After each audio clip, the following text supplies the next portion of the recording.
Sorry, what? Okay, son or daughter, you'll introduce.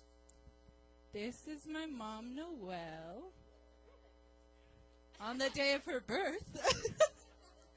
Okay. It's the 13th. It's the 13th. April. Remember it from now on. Yeah.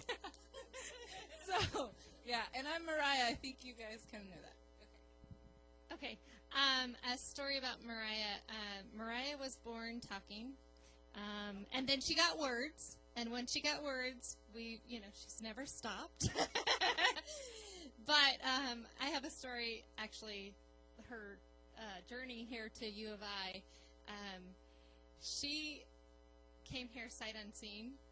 So we drove up one morning, the 6 hours from Boise, in the snow and ice, and got here and, unpacked her. And I really didn't have time. I couldn't stay. I had to start a new job the next day, and so I really had to drive straight back.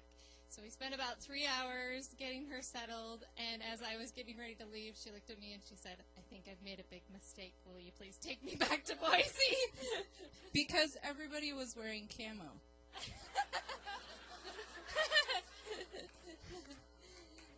But 2 weeks later, she was wearing camo too. No.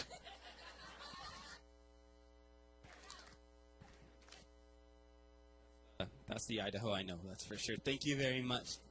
If you finish up yet, you can please. Thank you very, very much.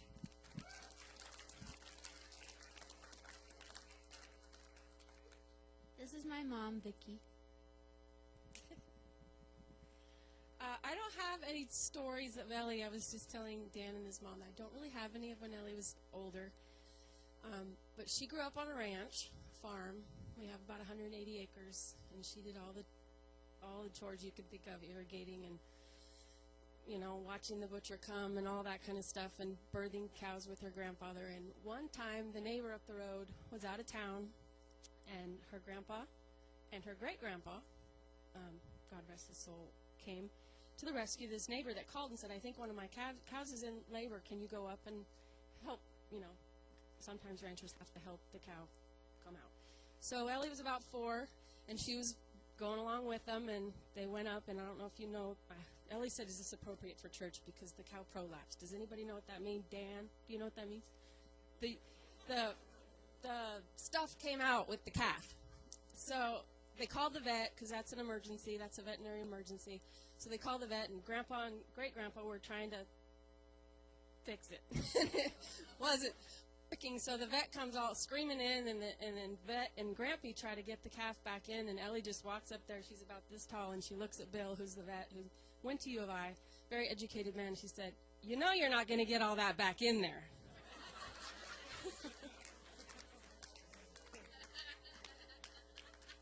Thank you. Thank you very much. All right. All right, this is my mom, Brenda.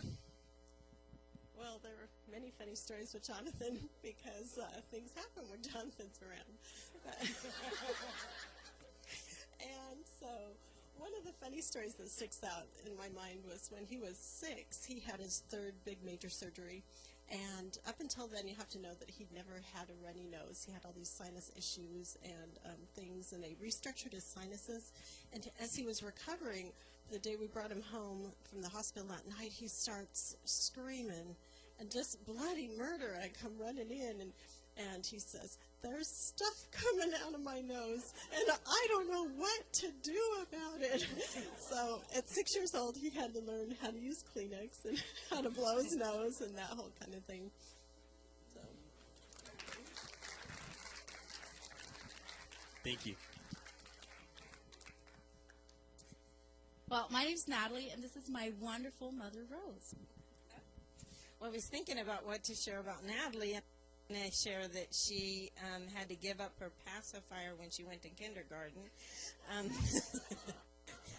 Whenever we would hear one of the new babies, she's one of 6, and we'd hear one of the babies scream, and it would be, Natalie, give the baby's pacifier back. And consequently, out of all of our kids, she's the only one that had an accent, like, we going to church? What in the world are you doing? And I'm like, now I just thought maybe that has to do with the pacifier all those years. one of my favorite stories, though, is we were at an event that was just packed from the very front to the very back, all the sides, and there was like standing room only, and a group of 1 million teenagers were going to go to Washington, D.C. To pray about this generation being the Elijah generation. And Natalie was 10 years old, and they asked for an offering, and there was no way that David or I was going to make it to the front to put something in the offering, and so we gave it to Natalie, and she made her way through there, and as she was crossing to the front to put the money in, the Lord gave me a word that she was going to be an evangelist. So, and don't you see that in her?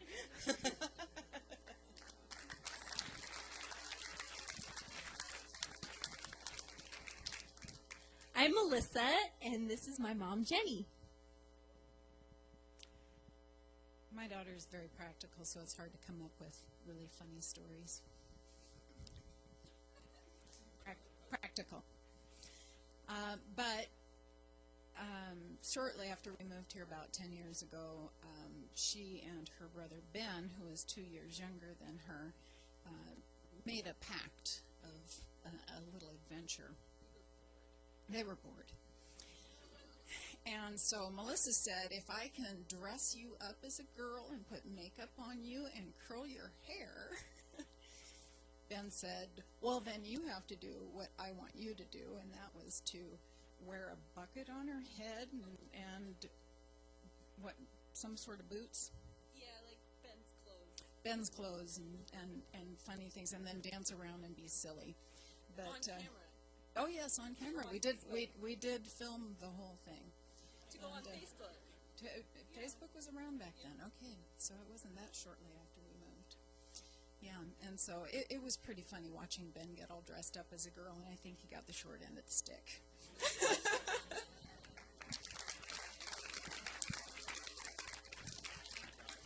Thank you. I'm excited. So this is my mom, Shelly Jean. You know, it's been this elaborate plan because last week one of my very dear friends was here for WSU Mom's Weekend, and she warned me. So I've had a whole week to think about this and plot, plan. And so the first thing I did was I sent a text to his twin brother who's in Tucson. He's an airman in Tucson, and I said, okay, which story? This. Well, that one involves me, and don't tell about me, Mom. So, and then I found out that they kind of he sold me up the river, and he's been texting his brother, Mom's going to tell a story about. So I decided not to tell any of those stories. Not to tell the one about us telling, his dad and I are teachers, not to tell the one about when he was little and said, don't pee on front campus. So he went behind the shrub and peed behind the shrub. But there were all the cafeteria windows behind the shrub.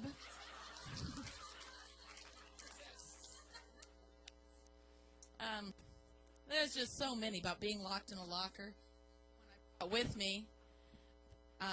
But that's not the one I'm going to tell.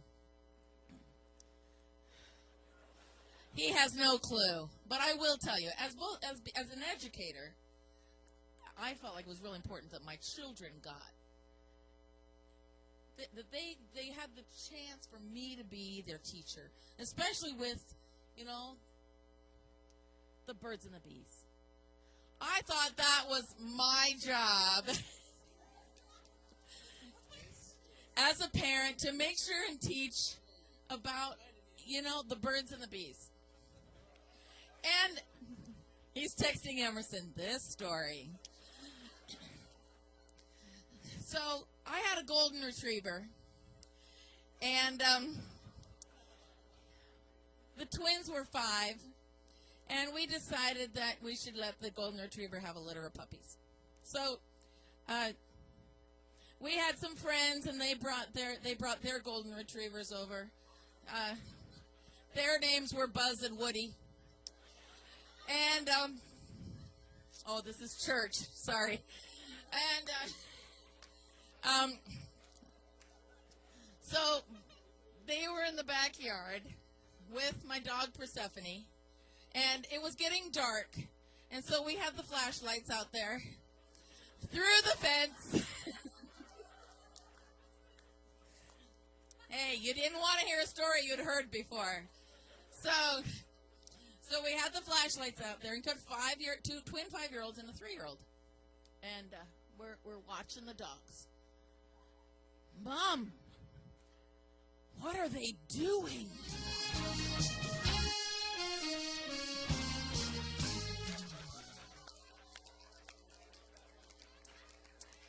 Well, honey, they're getting married. Now, the best part of the story is that that week, he and the other, some other faculty kids were playing out on campus, and one little girl had the hots for him, even at 5. And luckily, they don't go to the same university. Another story. But she went up to him and she said, "Hey, let's play house. You can be the dad, and I'll be the mom, and we can get married." And ATN said, "No."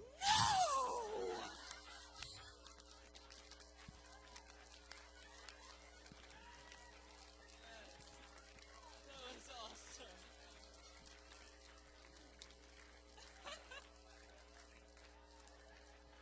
Oh my goodness. That was fantastic.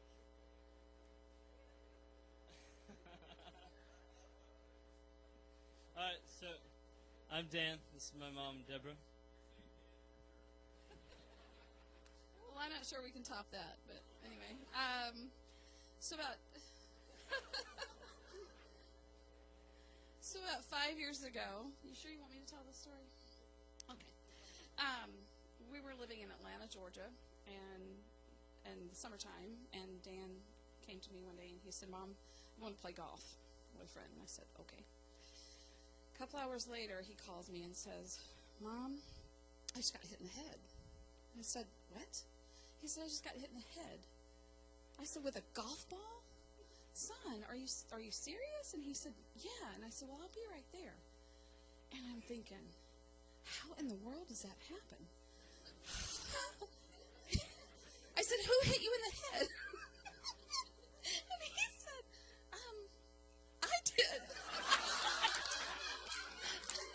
I said, "But how?" I said, "No, never mind. I'll be right there." So I went, and of course it was like that on the top of his forehead. And I was worried. I mean, it wasn't funny then, but of course now it is. And I said, "Well, okay, so what did you try to do?" And he said, "Well, I tried to hit the ball out of the woods." And I said, "Son," I said, you're not Tiger Woods, son. You need to take the ball and drop it out onto the green or whatever." And I said, "And hit it from there." He goes, "I know, I should have bet." I mean, it was awful. You should have seen it. It was like Quasimodo or whatever. I was like, oh my God. And so I said, "Sit." And so I took him to the hospital. We got there in the emergency room. He spent 2 nights in the hospital with that. Yeah, concussion. So I said, so if any of you guys ever play golf with him, make him take the ball out of the woods and hit it from there. So anyway, too funny.